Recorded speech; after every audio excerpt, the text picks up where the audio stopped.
السلام علیکم دوستو، اس ویڈیو کو بناتے ہوئے دل بہت بھاری ہے کیونکہ جو کچھ آج ہوا ہے اس کے بعد شاید دنیا تبدیل ہوگی اور بہت بڑے مسائل پیدا ہوں گے، اور جب ظاہری بات ہے اس طرح کی صورتحال ہو تو ہمیں اپنے بارے میں، اپنے ملک کے بارے میں اور اپنی اکانومی کے بارے میں بھی سوچنا پڑے گا۔ کیا ہوگا پاکستان کے ساتھ، کیا ہوگا پاکستان کی اکانومی کے ساتھ، اور اس سے بڑھ کر ہماری اسٹاک مارکیٹ کا کیا ہوگا، ہمارے پورٹ فولیو کہاں جائیں گے، ہم لوگ کہاں کھڑے ہوں گے۔ آپ لوگ پچھلے کئی دنوں سے میری جو انڈیکس کال ہے یا اسکرپٹ کال ہے اس میں دیکھ ہی رہے ہوں گے کہ میں کیا کہنے کی کوشش کر رہا تھا۔ تو global economy, the path ahead, آنے والے 2 سال، اور اس کا کیا مطلب ہے پاکستان کے لیے اور ہمارے پورٹ فولیو کے لیے۔ کیا یہ کوئی بڑی وار کی انٹروڈکشن ہے، کیا ہے یہ؟ میں ہوں خالد سیف الدین۔ جون 22 ہے آج، اور بات کریں گے ہم آج آنے والے آفٹر میتھ آف وار کی، وار کے بعد جو وار میں ایسکلیشن ہوئی ہے اس کے حوالے سے۔ آپ کے سامنے جو سلائیڈ ہے اس میں نے چند وہ ملک بتائے ہیں جو باقاعدہ وار میں گئے، جس میں ایک انڈیا پاکستان ہے، اسرائیل فلسطین ہے، اور پھر اسرائیل ایران ہے۔ فلسطین تو مسلسل وار میں تھا، اسرائیل ایران اب وار میں آ گیا، جبکہ پچھلے 2 سال سے یوکرین اور رشیا آلریڈی وار میں چل رہے ہیں۔ اس کے علاوہ اگر میں بات کروں تو کتنے ملک ہیں، میں لبنان کی بات کروں، میں سیریا کی بات کروں، میں یمن کی بات کروں، میں سوڈان کی بات کروں، میں ایجپٹ کی بات کروں، میں مطلب کون سے ملک کی بات کروں، ایون یہ کہ ہانگ کانگ خود ایک تھریٹ میں جی رہا ہے۔ تو کیا یہ تمام چیزیں جو ہیں ہمیں تیسری جنگ عظیم کی طرف لے کے جا رہی ہیں؟ یہ تمام باتیں ہیں جو سوچنے کی ہیں، اور اس میں ہمارا سروائیول کیسے ہوگا وہ ہمارے لیے بہت زیادہ اہم ہے۔ حالات، مشکلات تو آتی رہتی ہیں، اور اللہ تعالیٰ نے جتنی سانسیں لکھی ہیں وہ ہمیں لینی ہیں، اس کے بعد ہی ہم اس دنیا سے رخصت ہوں گے۔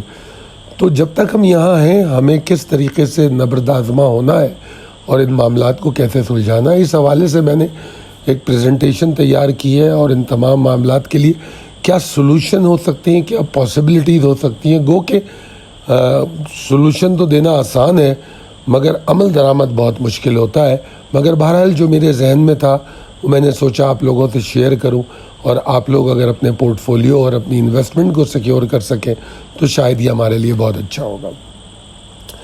سب پہلی جو اس میں سلائیڈ ہے اس میں نے کہا ہے کہ فرام گلوبلائزیشن ٹو سلوبلائزیشن، یعنی کہ ہم اب اس طرف جا رہے ہیں جہاں پر مارکیٹیں دھیمی ہو جائیں گی، رک جائیں گی، اور بہت ساری سیکٹر اور انڈسٹریز بند ہو جائیں گی، کہ جو ایک ہائپر گلوبلائزیشن جو ہم دیکھ رہے تھے اس کے بعد اب وہ ایک ریجنل بلاکس میں تبدیل ہو رہا ہے، اور اکنامک نیشنلزم مطلب ایک ایتھنیسٹی کو لے کے ہوتی ہے، پھر ایک ریلیجن کو لے کے ہوتی ہے۔ اب اس وقت جو دنیا میں نظر آ رہا ہے وہ اکنامک نیشنلزم بھی نظر آ رہی ہے۔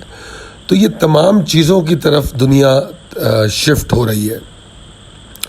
چائنا یو ایس کی کیا بات کریں، آپ کو پتہ ہی ہے کہ ان کے درمیان کوئی محبت تو پائی نہیں جاتی، دونوں ایک دوسرے کو پرابلم دینے کی پوری کوشش کرتے ہیں، گو کہ دونوں بڑی طاقتیں ہیں تو کھل کے سامنے آ کے لڑنا بھی نہیں چاہتی، مگر بہرحال ان کے درمیان ایک کانفلکٹ پایا جاتا ہے۔ یورپی یونین شدید قسم کی پریشانی کا شکار ہے۔ پہلے تو وہ رشیا کی وجہ سے پریشان تھے، ان کی آپ کو پتہ ہے کہ موسٹلی گیس اور وہ تمام چیزیں رشیا سے آتی ہیں، اس وجہ سے وہ رشیا کے خلاف پوری طرح بھی نہیں جا پا رہے تھے، یوکرین کا ساتھ دے بھی رہے تھے، نہیں بھی دے رہے تھے، مگر یورپی یونین پہ سب میں زیادہ جو پرابلم پیدا ہوئی وہ پیدا ہوئی جناب علی محترم ٹرمپ صاحب کے آنے سے۔ اور ابھی ریسنٹلی جو انہوں نے فرانس کے صدر کے بارے میں جو گفتگو کی ہے اور جیسا اسٹیٹمنٹ دیا ہے، وہ میرے خیال میں کسی اسٹیٹس مین کو تو بالکل بھی زیب نہیں دیتا۔ ہم یوکرینین صدر کے ساتھ بھی دیکھ چکے ہیں ان کا طریقہ کار، اور بھی 1-2 لوگوں کے ساتھ کیا ہے، آئی ڈونٹ ریممبر دا نیم۔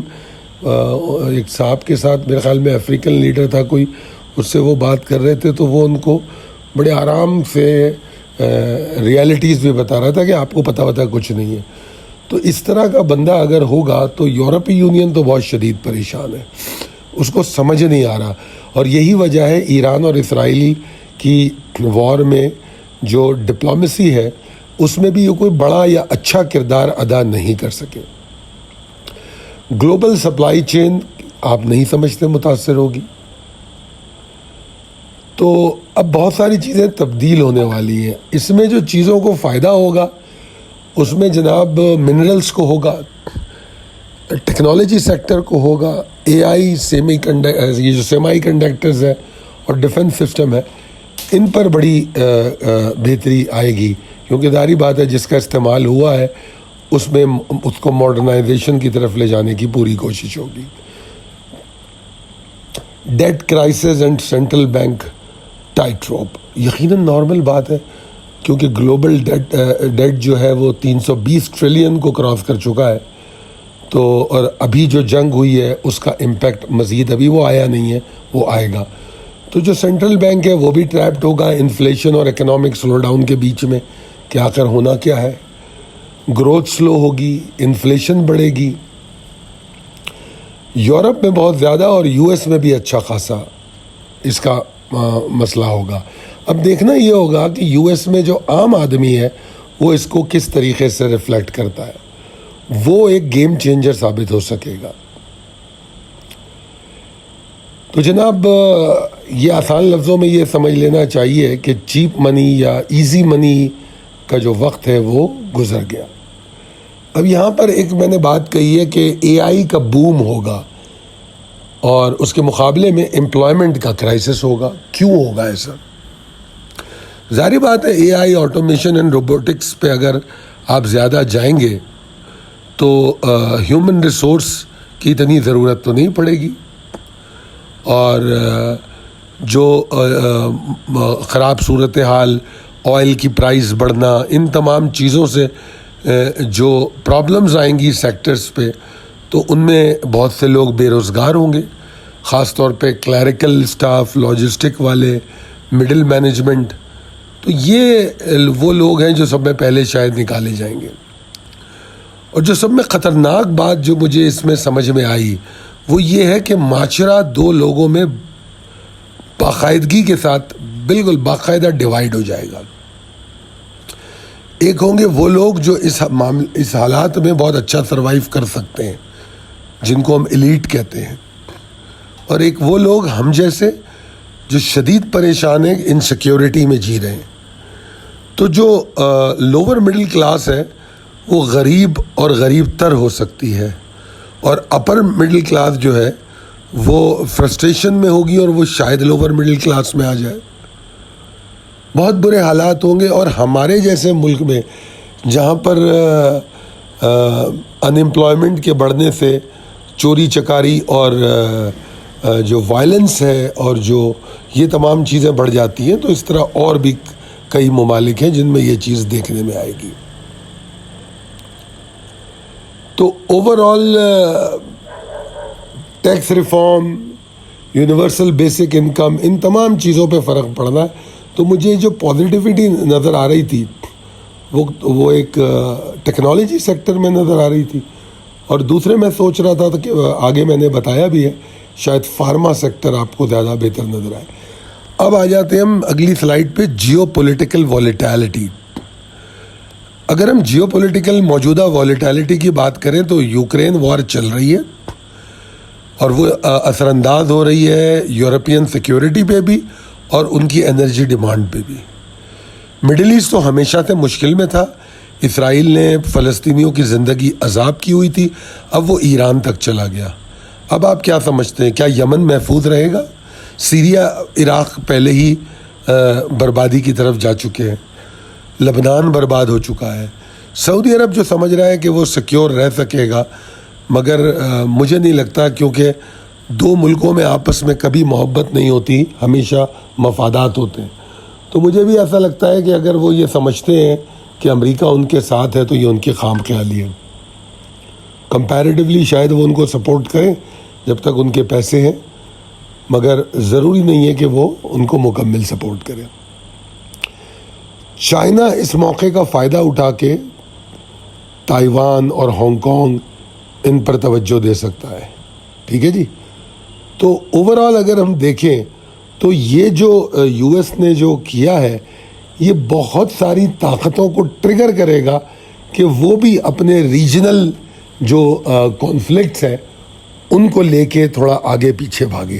عین ممکن ہے, ناممکن نہیں ہے. یہ اس بات کو سمجھنے کی ضرورت ہے.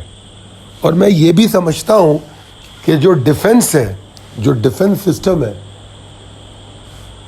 تو ڈیفنس سرویلنس اور اس حوالے سے جتنی چیزیں ہیں اس میں فیوچر انویسٹمنٹس بہت بڑھ جائیں گی اور پالیسی میں یہ بڑا شفٹ آئے گا. آپ نے پاکستان کے بجٹ میں بھی دیکھا ہوگا کہ پاکستان نے اپنے جو دفاعی بجٹ ہے اس میں اضافہ کیا انڈیا پاکستان کی 88 آورز کی وار کے بعد.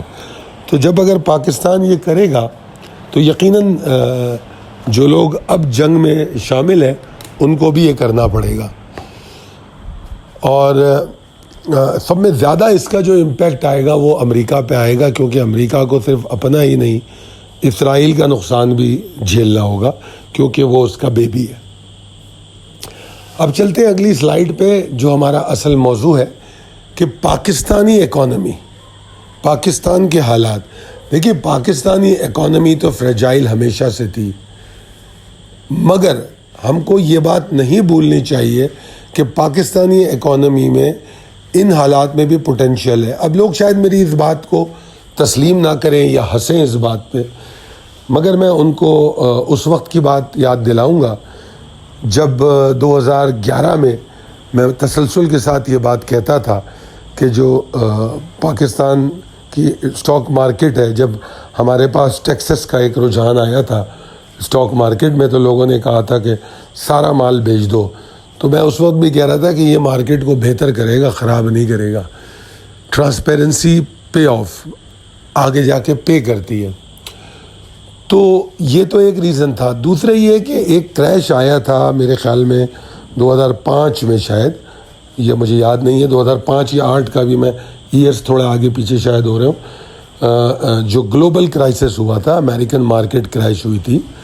تو اس وقت میں نے ایک اینالسٹ کا اوپینین پڑھا تھا, تو اس نے ایک بات کہی تھی کہ اس کریش میں دنیا میں جو سب میں زیادہ مارکیٹیں گریں گی اور جو سب میں زیادہ والیٹائل ہوں گی وہی مارکیٹیں سب میں زیادہ ریکور کریں گی. تو اس وقت جو مارکیٹیں گری تھیں اس میں رشین اور کینیڈین مارکیٹس جو ہے کافی لائم لائٹ میں تھی, جو بہت زیادہ گری تھی. اور اس کے بعد پھر ہم نے کینیڈا کے ڈالر کو یو ایس ڈالر کے برابر بھی دیکھا. تو یہ بات جو میں کہہ رہا ہوں کہ یٹ فل آف پوٹینشیل, اس کی میجر ریزن یہی ہے کہ پاکستان کو مشکل حالات تو ملیں گے یقیناً جب پوری دنیا کو ملیں گے, مگر پاکستان ان حالات سے نبرد آزما ہونے کے لیے اس کے پاس پوٹینشیل موجود ہے اگر درست وقت پہ درست فیصلے کیے جائیں. اب جو کرنٹ سچویشن ہے, اگر ہم مڈ 2225 کی بات کریں تو جو کرنٹ سچویشن مڈ 2225 کی ہے تو I M F programme continue کر سکتا ہے اور فسکل پالیسیز کو ٹائٹ کیا جائے, ٹیکسیشن کو بڑھا دیا جائے, انفلیشن جو ہے ہائی رہے, روپی انڈر پریشر رہے, ٹھیک ہے نا, اور لوگوں کی جو آمدنیاں ہیں یا ہماری اوور آل جو ملک کی آمدنی ہے اس میں گراوٹ محسوس ہو. جو سب میں پریشان کن بات ہے وہ یوتھ کی ان امپلائمنٹ ہوگی اور برین ڈرین جو ہے وہ بہت زیادہ ہوگا.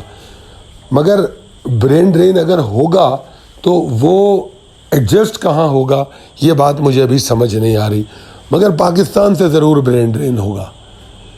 یوتھ ان امپلائمنٹ کو قابو کیا جا سکتا ہے, مگر بدنصیبی سے میں نے اپنی زندگی میں کوئی ایسی حکومت نہیں دیکھی جو عوام کے مفاد کے بارے میں سوچتی ہو. تو لہذا میں کچھ بہت زیادہ اچھی امیدیں نہیں رکھتا کہ ایسی اچھی پالیسیز ہمارے سامنے آئیں گی. مگر بہرحال یوتھ ان امپلائمنٹ جو ہے بہت بڑا مسئلہ ہوگا. پاکستان میں جو جوڈیشل ایکٹیویزم چل رہا ہے, اگر جوڈیشل کولیپس ہوتا ہے, گورننس میں پرابلم آتی ہے, تو وہ پھر پاکستان کے لیے ایک اور بڑا مسئلہ ہے. اس بات کو ذرا ذہن میں رکھیے گا, کیونکہ ہم نے دیکھا ہوگا ابھی, وہ تو اللہ کا شکر ہے آپ بہت دن سے عمران خان صاحب کے ٹویٹ اور اڈیالہ جیل کی خبریں نہیں دیکھ رہے جب سے انڈیا پاکستان کی جنگ ہوئی، پھر ایران کی اور اسرائیل کا کانفلکٹ شروع ہو گیا. ورنہ ہم جوڈیشری اور اپوزیشن کی بات، لڑائیاں، ایک دوسرے کے خلاف اسٹیٹمنٹ، یہی جھگڑے دیکھ رہے تھے. تو ہم کو اس سے باہر آنا پڑے گا. تو جوڈیشل کولیپس اگر ہوتا ہے، گورننس نہیں ہوتی ہے، تو یہ پھر انویسٹر کے لیے بہت بڑا مسئلہ ثابت ہوگی. جو انویسٹر اگر ہمت بھی کر رہا ہوگا ان حالات میں، اب اس سے کوئی فرق نہیں پڑتا کہ آرمی چیف اٹھیں اور کراچی جائیں اور جا کے بزنس کمیونٹی کے ساتھ ملاقات کریں اور ان کو بولیں کہ اس وقت ہمیں ضرورت ہے، ملک کو آپ کی ضرورت ہے، اور اس طرح کی جذباتی باتیں وہ کریں گے. اور خیر بزنس کمیونٹی بے وقوف نہیں ہے، مگر بہرحال ایسے موقع پہ ہم نے ہمیشہ یہی دیکھا ہے کہ بزنس کمیونٹی کو بے وقوف بنانے کی کوشش کی جاتی ہے، ریفارم نہیں ہوتے. ٹھیک ہے جی، اگلی سلائیڈ پہ چلتے ہیں. The fork in the road. اب آخر رکاوٹ کیا ہے؟ تو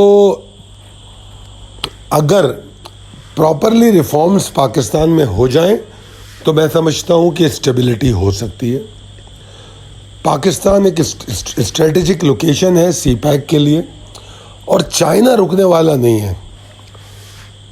اس جنگی صورتحال میں اگر مجھے کسی ملک سے امید ہے کہ اس کی پروگریس میں کمی، مطلب نقصان سب میں کم ہوگا، تو وہ چائنا ہے.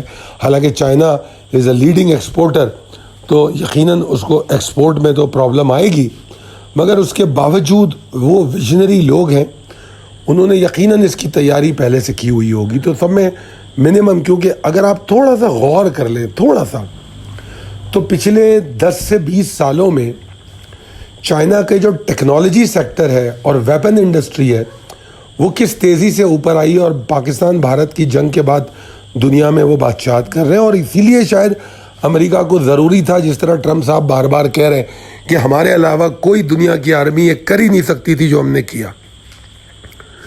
تو یہ بیسیکلی اپنی اپنی ٹیکنالوجی اور اپنی ویپنز کا اشتہار تھا.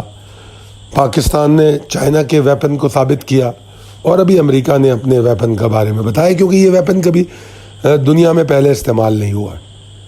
اینی ویز آگے چلتے ہیں. تو سی پیک سے مجھے امید ہے کہ اگر ینگ پاپولیشن کو انوالو کیا جائے تو نہ صرف یہ کہ اس کی گروتھ میں بہتری رہے گی، اور ہم اپنی ان امپلائمنٹ پہ بھی قابو پا سکیں گے. انرجی ریفارم، ٹیکس نیٹ کی ایکسپینشن، آئی ٹی ایکسپورٹ، یہ وہ جگہ ہے، اور فورن ریزروز کو محفوظ کرنا، یہ وہ جگہ ہے جس پر ہمیں بہت زیادہ جان مارنے کی ضرورت پڑے گی. فی الوقت ہمیں بہت زیادہ اس پہ طاقت لگانی پڑے گی. تو جناب اگر ایگریکلچر اور منرلز کی بات کریں تو منرلز پہ تو پہلے ہی یو ایس اے آپ سے بات کر رہا ہے، کیونکہ وہ صرف ہم سے ہی نہیں، یوکرین سے بھی بات کر رہا ہے، اور بہت سارے ملکوں میں جہاں جہاں قدرتی وسائل اس طرح کے موجود ہیں. تو پاکستان منرلز کی وجہ سے بہت کچھ بہتر کر سکتا ہے، کاپر، لیتھیم، یہ تمام چیزیں. مگر ایک چیز جو میں آپ کو کہوں گا وہ یہ کہ پاکستان کو اس وقت اپنی زراعت پہ بڑی توجہ دینی پڑے گی، بہت شدید طریقے سے.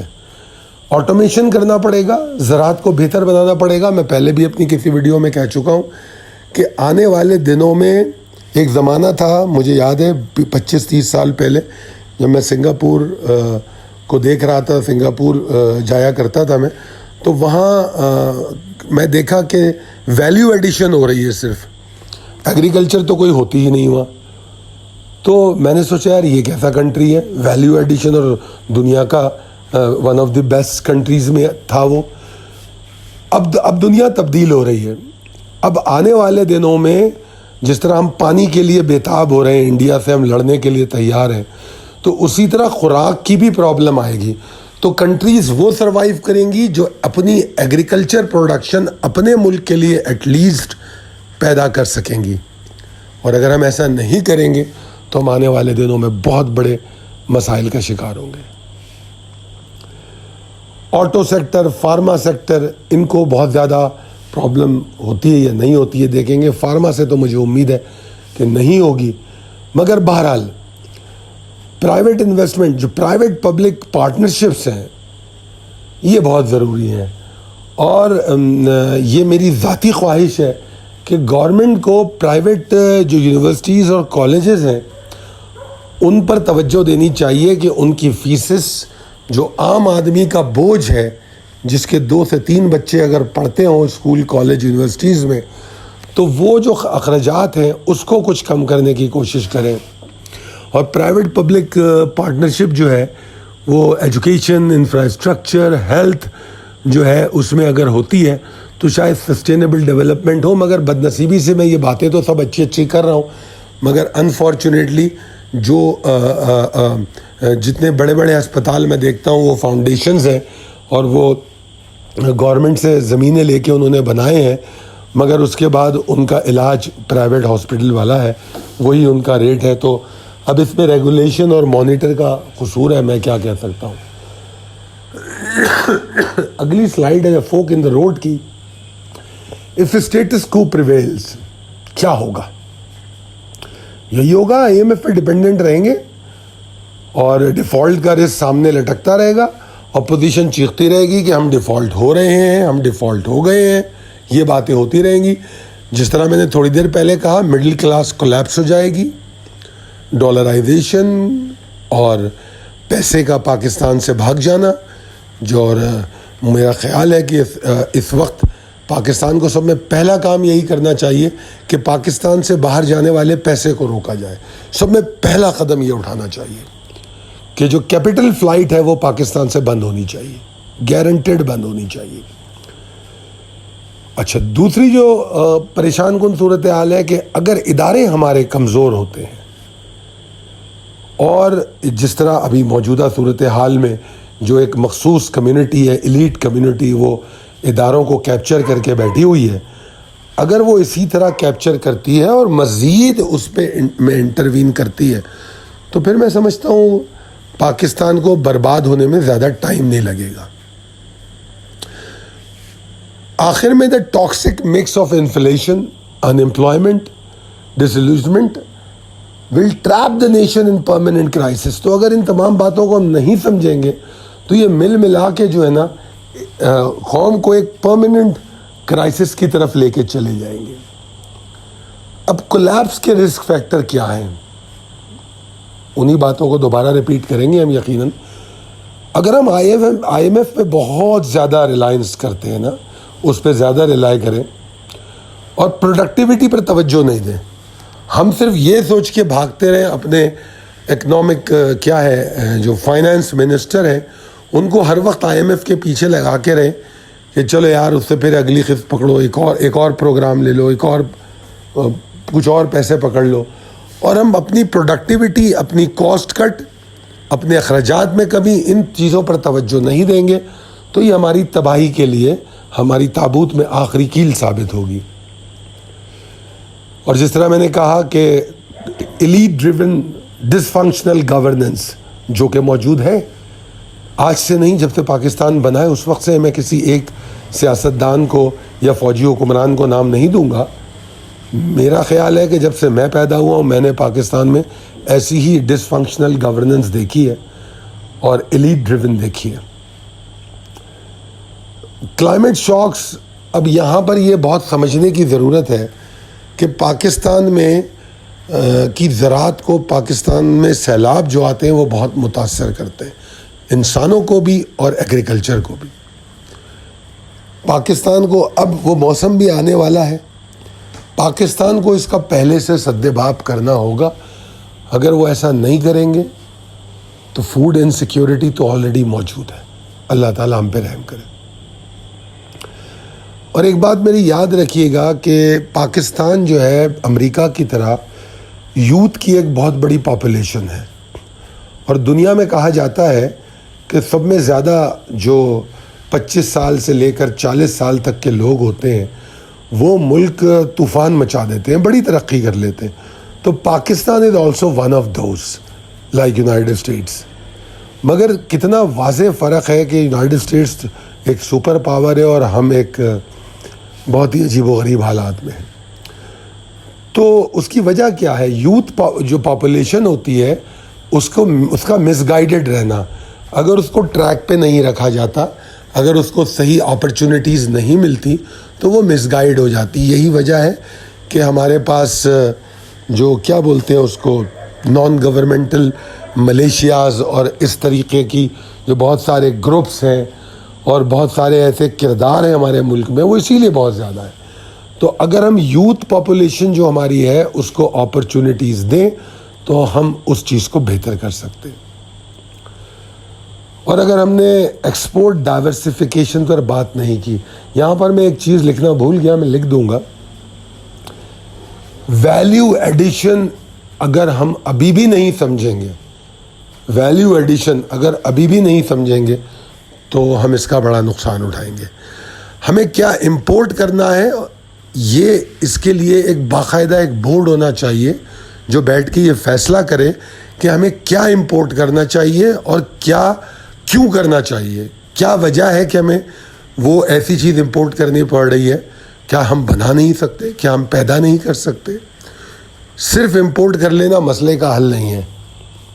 اس بات پہ سوچنا پڑے گا، ہمیں لسٹ کرنا پڑے گا ہم کیا امپورٹ کریں گے، تو پھر ہمارا امپورٹ بل بھی ٹھیک ہوگا. اور ایکسپورٹ کی ڈائیورسفیکیشن کی بہت ضرورت ہے. اس وقت پاکستان کی پوری عوام کو لگ جانا چاہیے کہ جتنا ہو سکے آئی ٹی میں کام کریں، کیونکہ اس وقت اگر کوئی چیز بوم کرے گی تو آئی ٹی ایکسپورٹ ہے. اچھا، جو مزید ایسی ممالک ہیں، ادر جو ولنریبل کنٹریز ہیں جو کولیپس کی طرف ہیں، ان پر بھی بات کر لیتے ہیں. میں دیکھیے یہ وہی کنٹریز ہیں جو IMF لوپ میں ہیں، جن کا کوئی ریئل اسٹرکچرل ریفارمز نہیں کر رہے ہیں، امپورٹس پہ ان کی وہ ٹکے ہوئے ہیں. پاکستان ہے، ایجپٹ ہے، لبنان ہے، ارجنٹینا ہے، گھانا ہے، کینیا ہے، زیمبیا ہے. یہ وہ تمام ملک ہیں جو IMF ڈپینڈنس ہوتے ہیں اور گورننس اس میں ہے نہیں، پروڈکٹیوٹی پر توجہ نہیں دیتے. گورنمنٹیں آتی ہیں، اپنے پیٹ بھرتی ہیں، جیب بھرتی ہیں اور چلی جاتی ہیں. کانفلکٹ زون جو ہیں وہ تو آپ کو پتہ ہی ہے کہ وار اور انٹرنل کیوس جو ہے وہ دونوں ہی پرابلم ہے، پور گورننس پرابلم ہے. ٹھیک ہے نا؟ تو یہ تمام چیزیں مل کر انویسٹر کے کانفیڈنس کو پرابلم دیں گی، بجٹ کو ڈائیورٹ کریں گی فرام ڈیولپمنٹ ٹو سروائیول. یہ بڑی امپورٹنٹ بات ہے کہ جب بجٹ جو ہے ڈیولپمنٹ کو چھوڑ کے سروائیول پہ فوکس کرتا ہے تو سب میں پہلے انمپلائمنٹ بڑھ جاتا ہے. اسٹرکچرل چینج نہیں ہوتی تو اس سے نئی روزگار پیدا نہیں ہوتی. تو diverting budget from development to survival will be a bigger problem. اب مجبوری بھی ہوتی ہے تو تھوڑا، اور اس کا کوئی پیس ہونی چاہیے. اپنے خرچے کم کریں، سب میں پہلا کام تو یہ کریں کہ اپنے خرچے کم کریں. اب اس میں جو میجر ملک جو اس کانفلکٹ زون سے پریشان ہوں گے، بنگلہ دیش، ٹونیشیا، سری لنکا، کیونکہ سری لنکا آلریڈی ڈیفالٹ بھی ہوا تھا، مالدیو ہے، یہ ایکسپورٹ پریشر اور ٹورزم کا جو کولیپس ہوگا وہ فیس کریں گے. تو رائزنگ امپورٹس جو ہے وہ یقیناً ایک مسئلہ رہے گی. اور ورسٹ ہٹ ایٹ رسک کی اگر میں بات کروں تو یوکرین، سوڈان، ایتھوپیا، سیریا، یمن، عراق، لیبیا. بہت سارے اینالسٹ تو پاکستان کی بھی بات کر رہے ہیں، مگر میں خدا نخواستہ پاکستان کے بارے میں ایسا ابھی نہیں سوچتا. مگر اگر حالات یہ رہے، اگر آپ لوگوں نے میری 2-3 سال پہلے کی ایک ویڈیو دیکھی ہو جب امریکہ افغانستان سے گیا تھا، تو میں نے اس وقت یہ بات کہی تھی کہ کچھ بھی تبدیل نہیں ہوا، Pakistan still in a risk. آپ جا کے میرے چینل پہ دیکھیے گا، میں نے اس وقت یہ بات انڈیکیٹ کی تھی. اور ہم آج اتنے 2-3 سال کے بعد بیٹھے پھر یہی کہہ رہے ہیں کہ پاکستان از آن رسک. تو ہم رسک میں تھے. بدقسمتی ایسی ہے کہ ہمارے فیصلہ ساز جو ہیں وہ ان میں سے اکثریت جاہلوں کی ہے. جاہلیت جو ہے میں کسی ڈگری یا عہدے پہ نہیں پوائنٹ کرتا.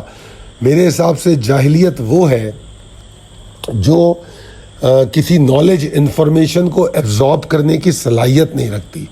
جو کسی کے اچھے مشورے کو سمجھنے کی کوشش نہیں کرتی، میرے حساب سے وہ جہالت ہے. کیونکہ جو بھی سی ای او ہوگا کمپنی کا یا کسی پاکستان میں کسی ادارے کا، چاہے وہ کیپٹل ڈیولپمنٹ اتھارٹی ہے، تو اس کا اگر کوئی ہیڈ ہوگا تو پڑھا لکھا ہی آدمی ہوگا. مگر میں جاہلیت کہہ رہا ہوں تو کیوں کہہ رہا ہوں؟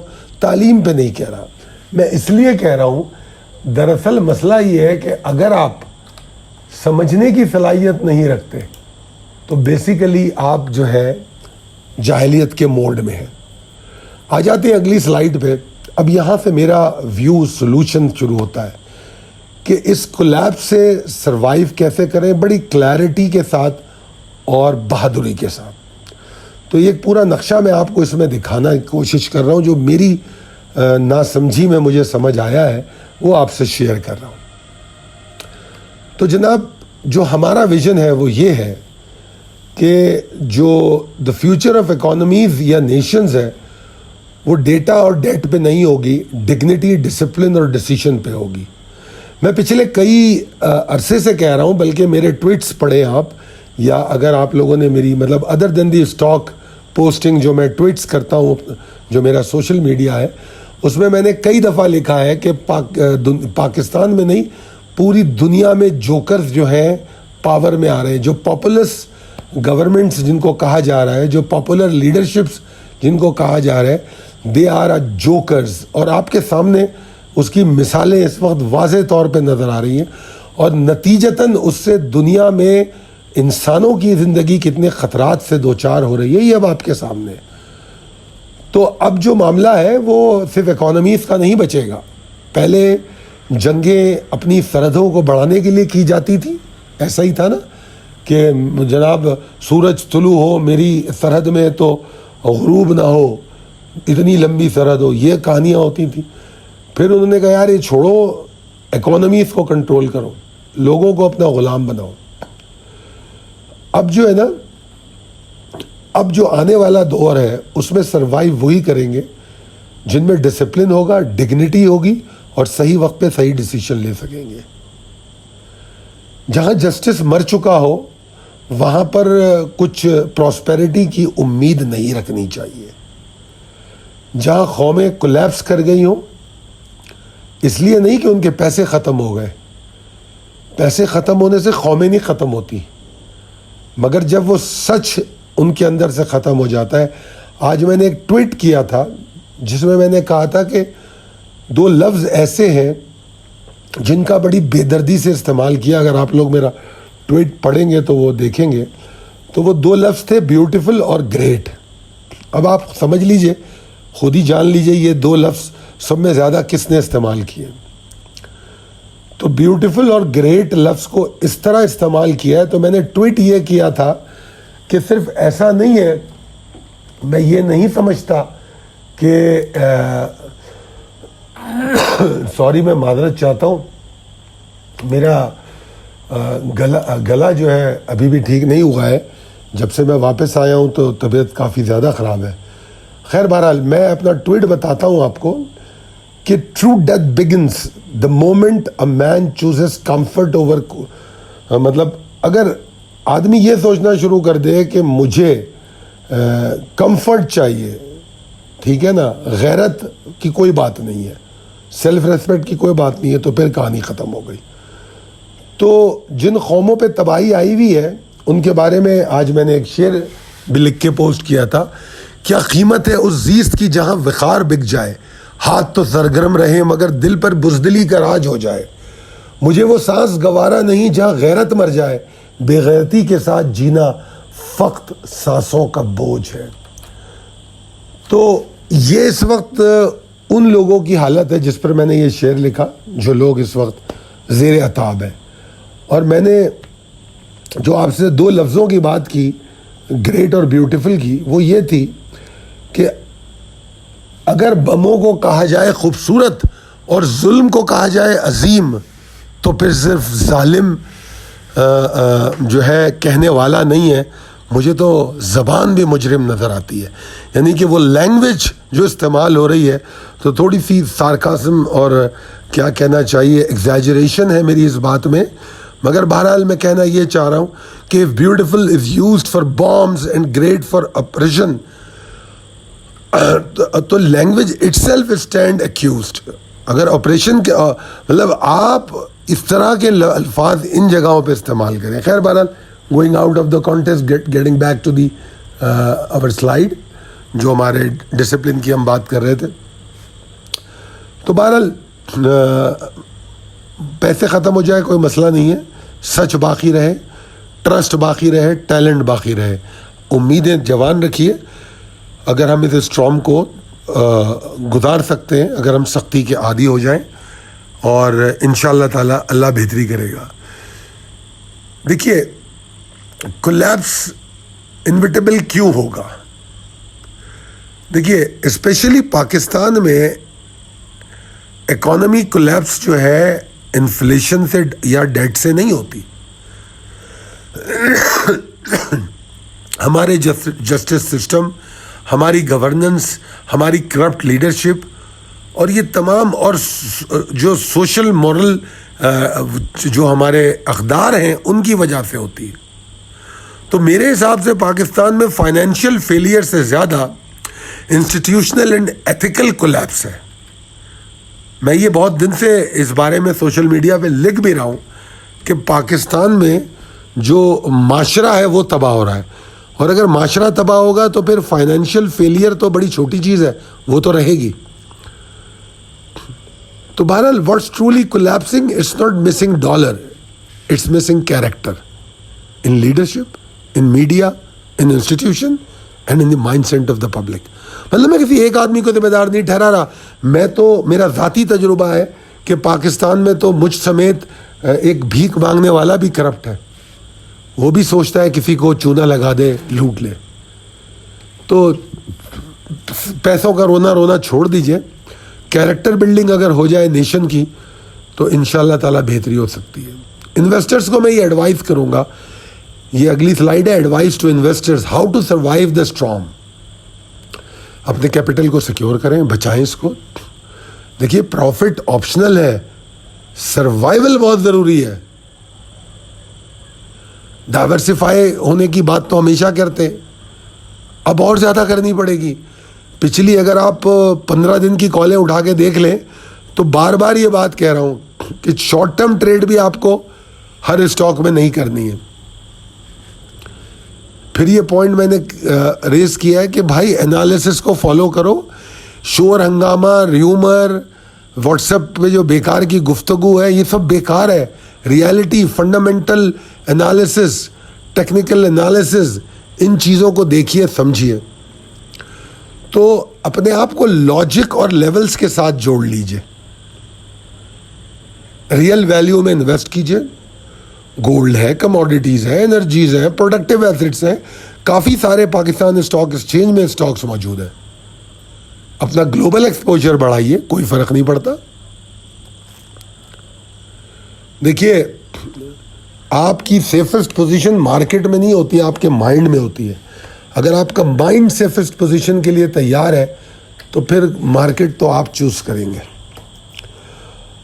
اور میری حیثیت تو نہیں ہے کہ میں نیشن کو کوئی مشورہ دوں، مگر as a part of the nation میں یہ بات کروں گا کہ جسٹس کو ریسٹور ہونا پڑے گا، اس کے بغیر کوئی سسٹم نہیں چلے گا. میرے بہت سارے دوستوں میں بڑے اچھے اچھے لائرز ہیں، ان کے ساتھ بیٹھتا ہوں اور میں جوڈیشری کا جو حال سنتا ہوں، کہانیاں سنتا ہوں، تو دل خون کے آنسو ہوتا ہے. تو جسٹس اگر ریسٹور نہیں ہوتی تو ہم بے وقوف ہیں اگر ہم یہ سمجھتے ہیں کہ کوئی بھی سسٹم سروائیو کرے گا. صرف ٹرک کی بتی کے پیچھے لگا کے کبھی ہائیبرڈ تو کبھی فلانا تو کبھی فلانا سسٹم آتا رہے گا اور وہ کاروائیاں چلتی رہیں گی. ٹیلنٹ کو صحیح جگہ پہ لگانا پڑے گا، ان کو نوکریاں دینی پڑیں گی، ان کو صحیح ڈائریکشن میں لے جانا پڑے گا. ان کو کنٹرول کرنے کی کوشش نہ کریں، ان کو چپ کرنے کی کوشش نہ کریں، وہ پھٹ پڑیں گے. یہ عمر ایسی ہے کہ اس کو آپ نہ چپ کر سکتے ہیں نہ کنٹرول کر سکتے ہیں، یہ پھٹ جائیں گے. اور یہ پھٹیں گے تو ہمارے خلاف پھٹیں گے، ہمارے ملک کے مفادات کے خلاف پھٹ جائیں گے. تو خدا کے لیے ٹیلنٹ کو امپاور کریں, کنٹرول کرنے کی کوشش نہ کریں, چپ کرانے کی کوشش نہ کریں. انسٹیٹیوشن کو آزادانہ فیصلے کرنے چاہیے, انڈیپینڈنٹ ہونا چاہیے. کیا بولتے ہیں انڈیپینڈنٹ؟ میرے خیال میں آزادانہ کو ہی کہتے. تو ان کے فیصلے, ان کے عمل آزادانہ ہونے چاہیے. اور میرا مشورہ ہے تمام انسٹیٹیوشنل ہیڈ سے اور گورنمنٹ کے افسران سے کہ وہ ان کی ایک کتاب ہوتی ہے, مجھے ابھی اس کا نام یاد نہیں آ رہا, بڑی سی ایک کتاب ہوتی ہے جس میں ان کے قوانین لکھے ہوتے ہیں. تو میرا ان کو مشورہ ہے کہ اس کو ایک بار پڑھ لیں, اور اگر اس کو نہیں پڑھتے تو اپنے اپوائنٹمنٹ لیٹر کو پڑھ لیں کہ آپ کا ڈومین کیا ہے, آپ کو کس لیے ہائر کیا گیا ہے, اور آپ کا کرنا کیا ہے, آپ کی ذمہ داریاں کیا ہیں. اگر آپ لوگ صرف یہ پڑھ لیں گے اور اس بات پہ یقین کر لیں گے ہمیں یہی کرنا ہے, تو سب ٹھیک ہو جائے گا, سب ٹھیک ہو جائے گا. ہمیں مطلب میں اپنے ہی ملک میں رہ کے اپنے ہی ملک کی سیکیورٹی ایجنسیز سے ڈرتا رہوں, یا بلدیہ سے ڈرتا رہوں, یا کراچی الیکٹرک سے ڈرتا رہوں, یا واٹر اینڈ بورڈ سے ڈرتا رہوں, تو میرے لیے بڑی شرم کی بات ہے. میں اپنے ملک میں اگر اتنا ڈرا ہوا ہوں. تھنک ٹینکس بنائیں, بچوں کو آگے لے کر آئیں. Youth must be taught to think. ان کو ایسا نہ کریں کہ وہ اوبے کریں, کیونکہ میں دیکھتا ہوں میرے اپنے بچے پڑھ رہے ہیں تو میں دیکھتا ہوں کہ ہم تو ان کو کیریئر اورینٹڈ پڑھائی پڑھا رہے ہیں, ہم ان کو علم تھوڑی دے رہے ہیں. نوکری کہاں ملے گی وہ پڑھو, وہ کیریئر چوز کرو, وہ ویژن, وہ علم تو ہم نہیں دے رہے. اگر میرا بچہ یہ کہہ دے اگر کہ بابا مجھے تو اسکول ٹیچر بننا ہے, تو میں تو بولوں گا پاگل ہو گئے ہو, دماغ خراب ہے تمہارا, اسکول ٹیچر بنو گے. ٹھیک ہے نا. تو یہاں پر یہ پوائنٹ میں نے اس لیے ریز کیا ہے کہ ینگسٹرس کو سوچنے دیں. ان کے پاس بہت دماغ ہے, ہم سے اچھا دماغ ہے. اوبے نہ کریں, سوچنے دیں, اور وہ جو کرنا چاہتے ہیں ہاں ان پہ چیک رکھیں. یہ نہیں کہ ان کو ان کے حال پہ چھوڑ دیں کہ وہ ارغمان جیسے بچے بن جائیں. ان پہ پورا کنٹرول رکھیں, مگر ان کی سوچ پہ پہرے مت لگائیں. یاد رکھیے میری یہ بات, اگر لوگوں کو آپ چپ کرا دیں گے یا لوگ چپ رہیں گے تو آپ کو سسٹم سروائیو کرتا ہوا نظر آئے گا. ٹھیک ہے نا. مگر اگر جو لوگ ہیں وہ آگے بڑھیں کلیئرٹی اور کریج کے ساتھ, یقین کے ساتھ, بہادری کے ساتھ, باوجود اس کے کہ ہم بہت کرپٹ نیشن ہیں, ہم دوبارہ سے پیدا ہو سکتے ہیں, ہم دوبارہ سے جنم لے سکتے ہیں اگر ہم یہ فیصلہ کر لیں. لمبی ویڈیو ہو گئی بہرحال. تو کال ٹو ایکشن آخر میں جو بات ہے وہ یہ ہے کہ جو ساری باتیں میں نے کہیں, یہ ایک نقشہ تھا جو مجھے سمجھ آیا, نظر آیا, جو مجھے بالکل آئینے کی طرح لگا, تو میں نے سوچا آپ سے شیئر کروں. تو جس میں ہمت ہے اس کو دیکھنے کی وہ ضرور دیکھیں. اور اگر کوئی آگے اس کو سمجھ کے دیکھنا چاہتا ہے تو اس کو ایز اے کمپس یوز کرے. اور اگر آپ چاہتے ہیں اپنی انویسٹمنٹ کو سیکیور کریں موجودہ صورتحال میں, تو آپ کے پاس ہمیشہ یہ نمبر موجود ہے 034561904443. بہت شکریہ. اللہ حافظ.